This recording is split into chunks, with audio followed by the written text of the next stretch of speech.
the grade 8 performance process, we flash this in a whole bunch of courses. We don't go into too deep detail, but we are going to go into detail here. You are going to learn all about them, okay? And this process, okay, these 8 things are really critical, not just for pitchers, but for any player in the game of baseball, and it does translate to other sports, okay?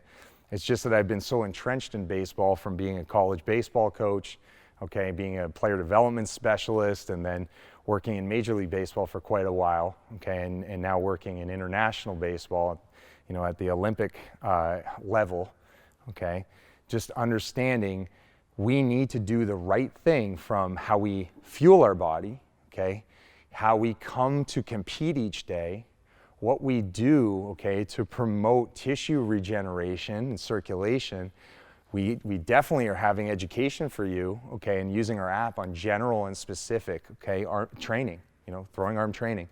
And then, you know, all the things that you need to do to improve tissue quality, remodeling, okay, after, you know, some kind of high intensity bout. We talked about, you know, the inflammation cycle in eliminating arm pain and soreness. In that course, we talk all about how we can manage pain. Okay, and a lot of this does come from, you know, this information here on what we do through this process. Now, you cannot ignore the importance in the last step of how you go to sleep. What is your sleep strategy? You have to have a strategy. As a coach, you need to communicate this with your athletes. If you're a parent watching this, okay, you have to have a process to get your athletes to bed, because that's where we get our best regeneration, okay? So let's start with the first one. Okay, the pregame and postgame meal. These are things that we need to consider. All right, when you go to the grocery store, the way it's organized, you want the athletes to really pay attention to shopping around the edges. Okay, those are whole foods. Okay, you know, your fruits and vegetables are out there, you know, generally your meats and your dairy. Okay, but when you get into the aisles, when you're looking at the dry foods, the boxed foods, okay, some of them very processed, you have to be careful which ones you pick up. And when I talked about that inflammation cycle, you go from inflammation, you go to increased cellular activity, you then go to remodeling. There is a process, you can't avoid it. They all go through, okay, the same sequence.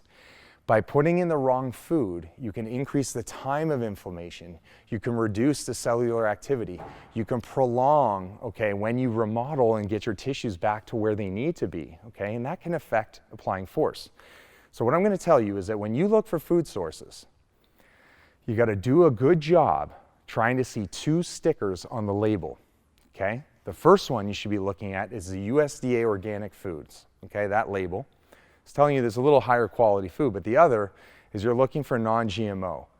When you can find 2 of those on the label of anything boxed, where you're looking at bars, you're looking at cereals, you're looking at oatmeals, those kinds of things, okay, at least get 1 of those stickers, but if you can find 2, you know that the foods are going to have a lower inflammatory profile.